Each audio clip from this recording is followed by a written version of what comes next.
How I survived the home invasion.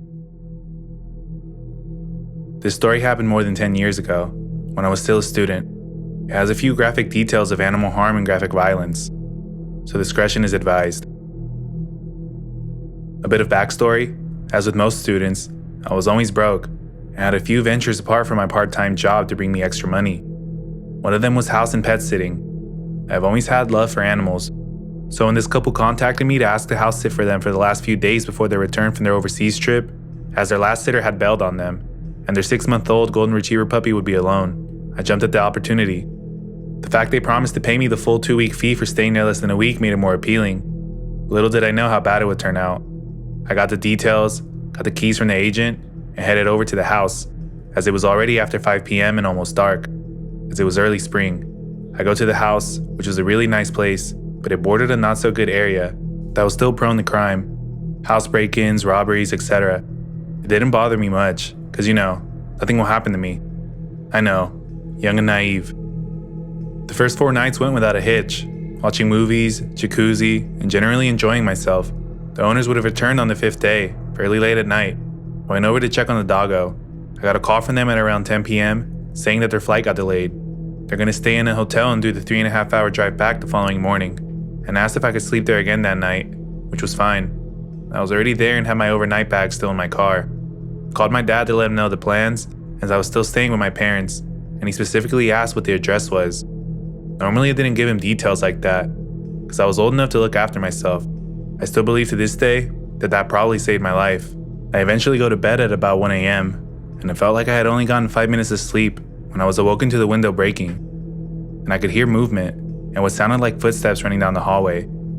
The first thing I did was grab my phone and hit redial, as my dad was the last number that I had called, hoping that he wakes up from the call. I then dropped the phone in between the headboard and the mattress in case my dad picks up and he can hear what's going on. I had barely done that when the first guy stormed through the bedroom door. I could see his silhouette, and he had a knife in his hand. When he saw me, he raised it and came at me. Now, one thing to those that are unfamiliar with South Africa and the crime is that the robberies and house invasions are usually very brutal and violent. People get murdered or tortured if they in the slightest retaliate or don't cooperate with the robbers. Out of instinct, I raised my legs back when he came at me, and when he came within reach, I kicked both legs out as hard as I can. Now, I'm not a small guy. I'm 6'3", and at this stage, I weighed about 100 kilograms, or 220 pounds, and I was fit and strong. My time not spent in uni or at work was in the gym, and I could easily do a 250-pound bench and 350-pound squat. When I kicked and made contact with the guy, he completely lifted off the ground and shot into the wall. Luckily, the knife shot out of his hand as well. Before he got the chance to get up, I was on top of him, driving my right knee into his face and returning his head into the wall. I knew that my life depended on it, so I put in some extra force. The guy dropped like a sack of potatoes, but before I could get up, I heard the sound of a pistol cock and I froze.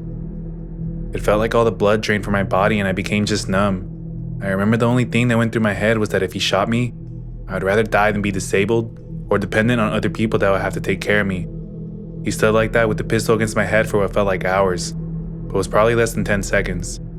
I didn't move, and he eventually said in very broken English to get on the bed, face down. I panicked, but thought that if he wanted to shoot me, that he already would have. So I did as he said. He threw the blanket over me, and I turned into the fetal position with my back against the wall, just so that if he wanted to stab me, I had my legs and arms in front to protect my body. Now by that time, I had forgotten that I had called my dad, and the guy that had need is still down. I heard a third guy come into the room, and I could hear what sounded like Portuguese to me. I could not understand what they said, but I recognized it, as we used to go to Mozambique on holiday a lot, and that is the main language spoken there. The one guy tried to get the guy that I put down off the ground, while the other guy started to ransack the house, shoving valuables into a big bag. It was about this time that I heard tires screeching and a car approaching, at what sounded like Mach 1. The car skidded to a halt right in front of the gate, and then I heard someone scream. It was my dad. The 3 inside the house panicked, and ran out the back door and tried to jump the fence. My dad opened fire, shooting in their general direction. Now I know my dad missed them on purpose, because if he wanted to hit them, he would, as he is not one of, but the best shot that I know. And I'm not just saying that because he's my dad. He is ex-Army Special Forces, represented South Africa in the Clay Pigeon World Championships a couple years ago, has various regional and pistol championship titles, and is a gunsmith by occupation. I've seen him hit golf balls at 50 meters with a pistol. Politics and the racial situation in the country would have had him in big trouble if he had hit one of them. I grabbed the house keys and pressed the gate remote. My dad called the police while he came in. I met him at the front door, and we walked out of the car to wait there for the police. It took them over an hour to get there. Some excuses of no vehicles available. By that time, I had calmed down and started to look for the dog. I couldn't find her anywhere. I grabbed a flashlight and my dad started scanning the surrounding yard, and as I got to the corner, I could see her laying on the ground. I got to her and saw she was dead. Later autopsies revealed that she was poisoned, and the police found pieces of meat laced with poison near the fence. Poisoning is very standard practice in my country for dealing with dogs at a house or area that is a target for break-in or robbery. I was fuming, and so sad. The police were also pretty useless and had a don't give a shit attitude, and barely took our statements. By that time, it was starting to get light, and I retrieved my bag and phone and locked the house as good as I can without touching anything, and drove home behind my dad. Only when I got home, I got the story from my dad's side. He said he answered my call and only heard the shouting of what sounded like fighting going on, and when I didn't respond, he flew out of the house and raced over. Luckily, he asked me for the address the previous night, and he knows the area very well to know exactly which house it is. Now, my dad got there pretty quickly, and he said he stayed on the line the whole time, only hanging up when he stopped at the gate. My parents' house is about 10 kilometers or 6 miles from there, through a residential area. It's normally about a 20-minute drive, but the call duration was only 7 minutes and 13 seconds.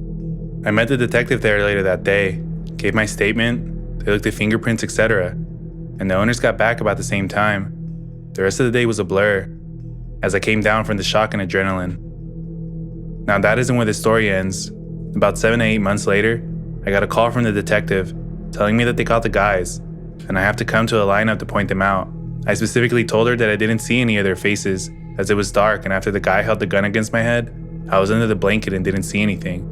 She assured me that they caught them on fingerprints and would show them to me beforehand, which might not be the ethically correct way to do it, but they wanted to have as much evidence as possible against them. You'll understand why in a minute. I got to the police station, and unlike you see in the movies, there's no one-way glass or separate room. They bring the 3 guys into the room and make them stand against the wall. The one which I was told was a leader, which was the one that I had need, looked at me with so much hate that I had ever seen in my life. He had the eyes of someone that would slit your throat and not blink an eye. His name was Joseph Dragon Sambo. He pulled his hand up to his neck and made the slit my throat gesture. You know which one I mean. We left the room and the detective gave me a copy of his rap sheet.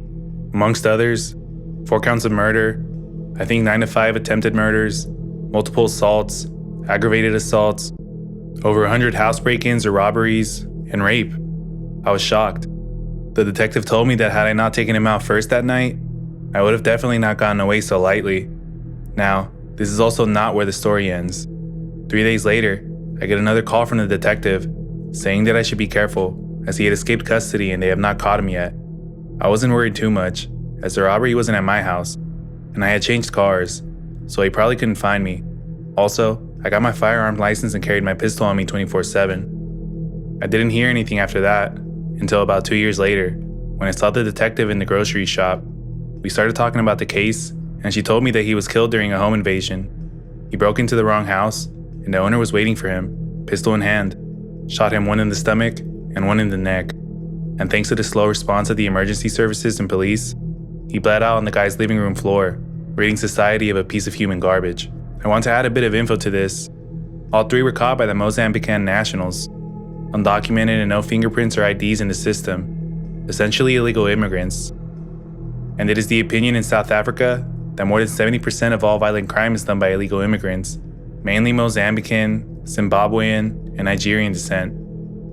It makes it fairly easy, because none of these countries have extradition to South Africa, so if it gets too hot, they just flee back over the border and nothing can be done to them. This whole ordeal has made me more vigilant, heightened my situational awareness, and made me a little paranoid to double and triple check all doors, locks, etc. Also, thanks to my heightened situational awareness, has allowed me to remove myself from a few potentially dangerous situations in the years after the incident, but it has also robbed me of my peace of mind. I have since immigrated to a safer country, but I still sometimes wake up at night if I hear a noise. So to keep up with tradition, Joseph, we will never meet again, as you have passed, but to his cronies or anyone that wants to try something similar, please do pay me a visit. I will arrange your swiftly departure and reunion with Joseph in hell. And to Joseph, I hope you died in agony for poisoning Daisy.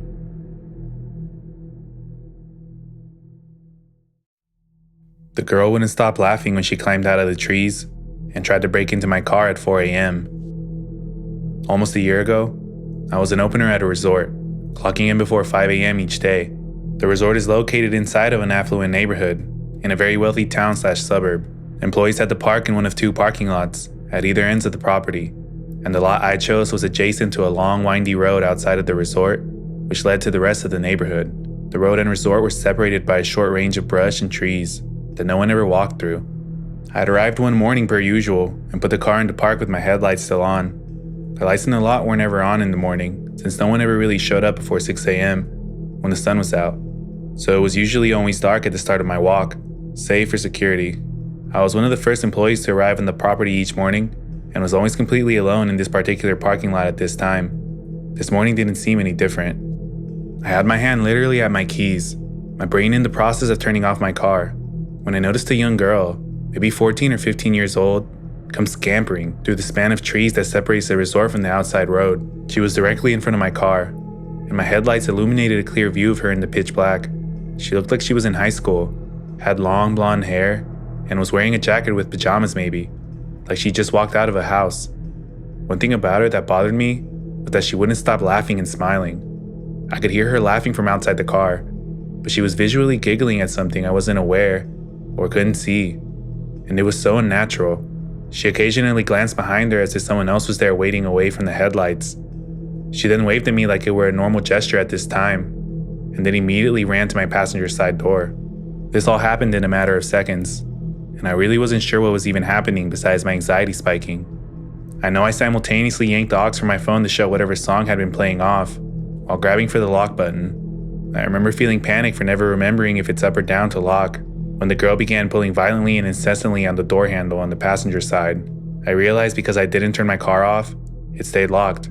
She was pounding on the window, and I was screaming at the top of my lungs for her to leave before pressing on my horn. I could see her laughing outside like this were some type of game, as if I were a silly friend not letting her inside as a joke. After a few seconds, she stopped the pounding to try to open my car door. Her face fell flat like I disappointed her, and she started walking away from my car back the way she came. She waved to me again before squeezing through the trees, out of the view of my headlights. This whole encounter confused me almost as much as it scared me. Most of the people I told this story to just chalked it up to her being on drugs, but that narrative hasn't felt right to me despite her behavior. Maybe she was just being an extremely out-of-touch teenager, whose parents need a firmer grip on her. My first thought was possibly human trafficking, but I'm not sure if that would fit this scenario as I'm not the most well-versed with this subject. I told someone when I made it to LP, but it didn't seem to care much. I didn't call the police, and I regret that. I'll never get out of my brain though how fucking off the feeling was watching a stranger, seemingly alone, pop out from the trees in darkness laughing, and then try to violently enter your car in an empty parking lot. I do think the possibility of someone else being present the whole time is a lot more scary, and I wonder who else was there, and where exactly.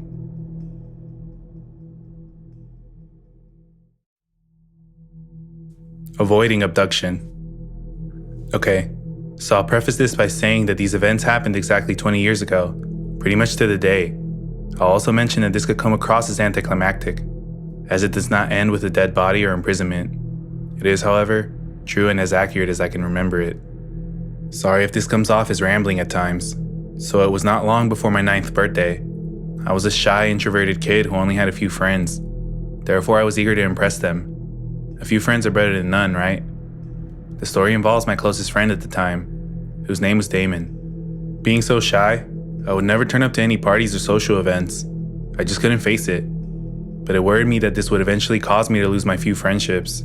You can imagine my horror when my dad picked me up for the school gates, and Damon's mother picked him up at the same time, and asked me on the spot, "Damon and his brother are going to the Caravan park this weekend. Would you like to come?" For those unfamiliar, a caravan holiday in the UK is just a cheap couple nights in a huge field full of trailers and tacky nearby entertainment and amusements. On the spot and terrified of being rude, I accepted, and come Friday evening I was sat in the car, in the back in between Damon and his little brother Lucas. It was only a short car ride, but all this felt so uncomfortable and unfamiliar to me. Floating through dark back streets I hadn't seen before, as the wind and rain lashed the windshield, while the wipers did what they could to keep up. When we arrived, it was already late. We watched some crap on TV and went to bed. I had one of those brick Nokia phones that you could play Snake on, and promised I would text my dad to let him know that I was okay, which I did. The strong gale swayed the Caravan that night, as I fell into an uneasy sleep. Next day, we hit the shops to spend our pocket money, and then in the afternoon we went to the entertainment with Damon and Lucas's parents. It was just awful live acting with clowns and such things. I may have been 8, but I wasn't a baby. So then later on around 8 p.m, the adult entertainment comes on, and me, Damon, and Lucas are absolutely bored stiff. Me and Damon decided we just wanted to head back to the Caravan and watch some South Park. And look at our cool stuff we bought earlier. I saw Damon ask his parents who were happily drinking away and chatting to the other parents. As a child, it seemed swapping life stories. Eventually they gave Damon the keys to the Caravan, which was about a 5-minute walk away, but instructed us to take Lucas also.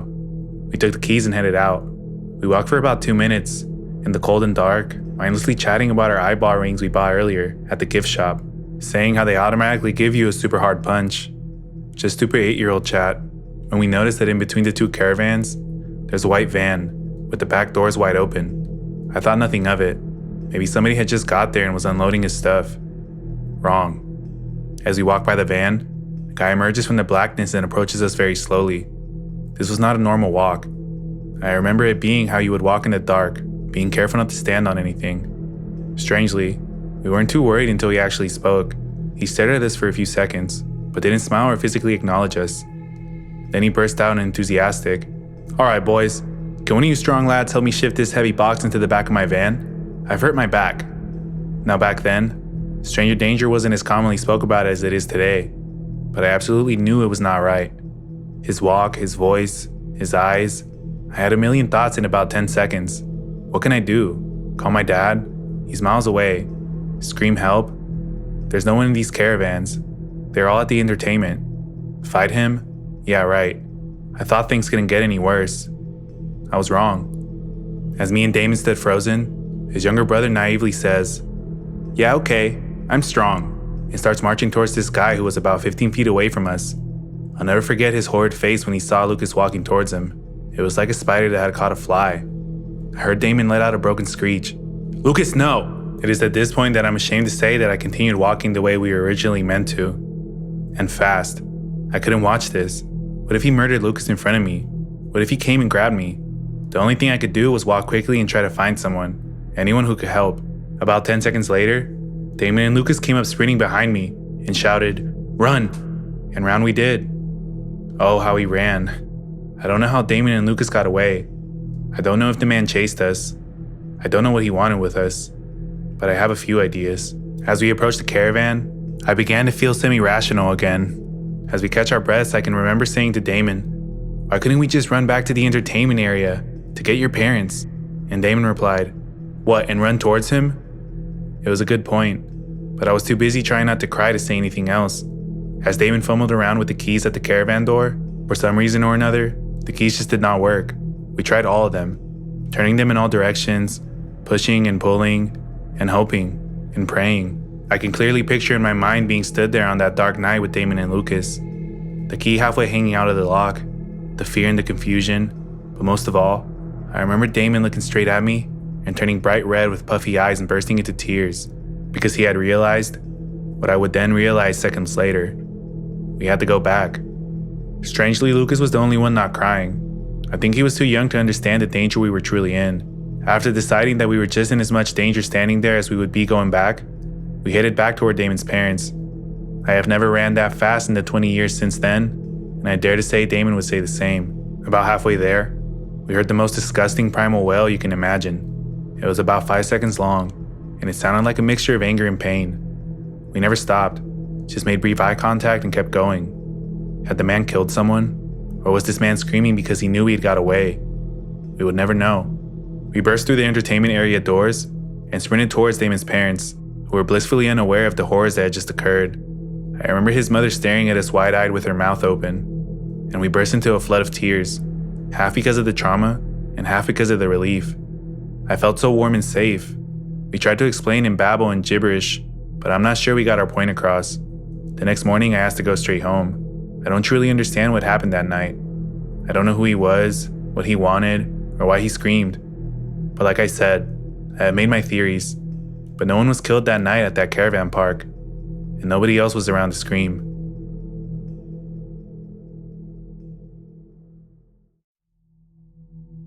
FishFace, the serial stalker. This takes place over the course of a few years, from just before my university freshman year to my junior year. I am now a 20-year-old female, but at the start of this story, I was 17. For my freshman orientation, my family and I were staying at a hotel across from my college campus. Orientation started in the morning, so I wandered over to the campus with my luggage to check into my dorm room for the next few days. I was roomed alone for orientation since I have OCD and sleeping problems, and didn't want to bother any potential roommates, so I put my luggage away and began walking the campus. This entire fiasco started for one reason. I wanted breakfast. It was foggy that morning, and I had never been on campus. It was a ways away from my hometown, so I quickly became turned around. I spotted a group of 4 people walking towards the building, so I swallowed my anxiety and approached them to ask for directions. I should add that I am a shy and quiet person, so it took a bit before I piped up an, "Excuse me?" Still, I stifled my gawking and asked, "Do you know where the dining hall is?" "Oh yeah, it's right here." He motioned to the building directly behind us. "Oh wow, I'm so dumb." I laughed. There was a small pause before he asked, "You here alone?" As someone who has run into predatory people before, this question never, ever sits well with me. My family will be here later. We all have sleeping problems, so they're catching up on sleep. They'll be here at 6. This wasn't a lie, but I hoped it would deter him from latching onto me. "Oh, well, do you want to sit with us?" I guess that he meant the group of 4 he was in, but the other 3 had already disappeared into the dining hall. "Sure," I conceded. He immediately grabbed a 2-person table, which made me internally groan. I had the feeling of where this was going, and I wanted no part of it. I'm a lesbian, for Christ's sake. I didn't want to risk making him angry. I didn't want someone to hate me before the school year even started. So I sat down with him in a plate of eggs.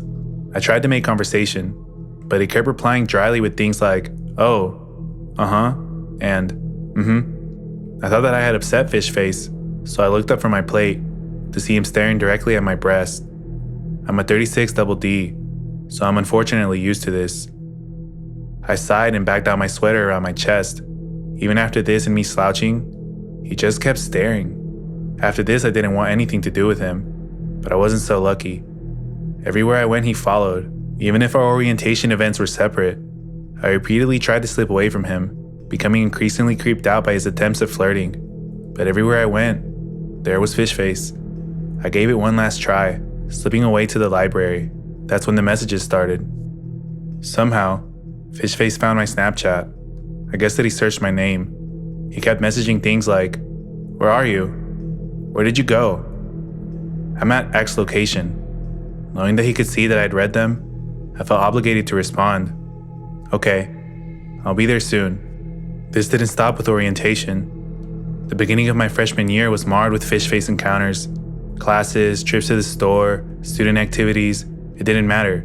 He was there, shadowing me. The constant messaging drove me to just delete my Snapchat. Thank Christ he never got my phone number. At this point, FishFace was incessantly hitting on me and reminding me how much he liked me, despite numerous times of me stating that I'm not interested. When I made myself clear, it only seemed to make him push harder, as if he thought I was playing games with him. It became more and more common for him to put his arms around me and try to hold my hand. This is where I drew the line. I told him clear as day, "I'm not interested in you. I do not like men. Do not touch me." He pouted but relented, touching me at least. The shadowing only got worse, to the point where I couldn't leave without my roommate. I became more exhausted, paranoid, and I felt like he was a time bomb waiting to blow. After weeks of this, weeks of sheer anxiety, I spoke to a priest at my university. The father was deeply concerned and went as far as to walk me back to my dorm. He made me promise that I would speak to security first thing the next day, which I agreed to. Security's first question was if I was really being stalked or if my anxiety made me believe that I was being stalked. When I cited the witnesses to his shadowing me, that was dropped. Then the question was I clear enough with him? I don't know how much clearer I could have been. After much back and forth, I managed to get a no contact order against FishFace. I knew that a no contact order only meant that he couldn't contact me, and vice versa. Rather than physically keeping him away from me, I was okay with this because at this point, I didn't want to hurt this guy's potential and impact his future. For the remainder of that year, there were no more attempts to contact or be near me. I thought that would be the end of it. But then came sophomore year. I could never be sure if it was just coincidence or he was actually telling me. But then he started appearing outside of every classroom door, every coffee place, absolutely everywhere. I was in a rough place this year, totally unrelated to this, but it certainly didn't help. But due to the sheer emotional exhaustion I was battling, I couldn't give a damn. Okay, follow me. I promise that I'm not that interesting, but this is when I learned of the other victims. Their stories were identical to mine, 6 of them, mine being the 7th. They ran into FishFace, a totally innocent encounter, but then he started in on them, bombarding them with messages, following them, groping them, and trying to get them alone. I was horrified to find out that every one of these girls had reported him to the university's security. Every one of them had prescribed a no-contact order. 7 victims later, and this bastard was still on campus and nothing happened. I learned that this was not uncommon for our university. On top of victim blaming, the more I learned, the more deeply my fear ran. It was open season and these bastards had full protection. We could not do a thing to get guys like FishFace off our campus, and so I resigned myself to being followed by this fucker. Junior year came around, and initially, it seemed like FishFace had given up. I could not have been more wrong. It was pointed out to me by friends who knew about the stalking that he was in the background of my every move. Throughout the year, he got closer and closer, until it became worse than I had ever dealt with before.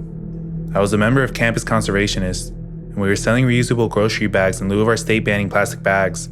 And then, after about 45 minutes apiece, I glanced to my right. He was there, just around the corner, staring directly at me. Ice cold fear ran down my spine, and my stomach dropped. I tore my gaze away and tried to hide my panic. He hadn't been this close to me since freshman year. There was no mistaking it. He was here for me and me alone. I texted my girlfriend, letting her know what was happening. I'll be honest and say that the rest is a blur. I was too panicked to remember how we got back to the dorm safely. I thank God every day for my ultra-protective girlfriend. Just 2 days after that, he appeared in the hallway outside of my class. It was just reaching the end, and I was ready to call it a day. I glanced at my watch and it was 2:45 p.m. I wandered to the bathroom, ignoring FishFace lurking in the corner. I did my business and approached the door. It began to open, so I called out, "Oh, I got it," and opened it for the next person. FishFace. I felt my face go pale and my breath hitch. He stared directly at me with those creepy-ass blue eyes. His giant floppy lips turned into a small smirk before he turned and disappeared down the hall. My heart thumped in my chest as I re-entered the classroom. I felt myself shaking and tried to hide it. All that kept running through my head was, what was he doing? Why was he trying to get in the bathroom? I glanced down at my watch again and knew I didn't have time to wait for my girlfriend, as the class was minutes from ending. I asked the girl next to me to walk with me to my next class. She agreed without hesitation. She was a really sweet girl to begin with, and thank God for that. I finished my class for the day and sped back to my dorm. I didn't get much sleep that night. I reported the incident to security the next morning. I was met with the same pressing questions and doubts. I threw everything I had at them and asked them to watch the security cameras outside of my classroom to see him attempt to corner me in the bathroom. I had to threaten to contact state police before they relented and promised to investigate my claims. They informed me that no action would be taken. They said they could find no evidence of the incidents. When questioned, FishFace said that him appearing around my classrooms and frequented spots around the campus was purely coincidental, and he felt so awkward that he was going through this again. I took my second semester of junior year off for unrelated reasons. Yet I am relieved to not be on campus with that creep. He's still there. The other victims have mostly transferred to other universities due to the college's general mistreatment and poor administration. I start my senior year in August at the same university. I don't know what's going to happen. I don't know if he's going to step up his game. I listen to enough true crime to know what could happen. It scares me like few things ever have. So FishFace, you disgusting motherfucker, let's not meet again.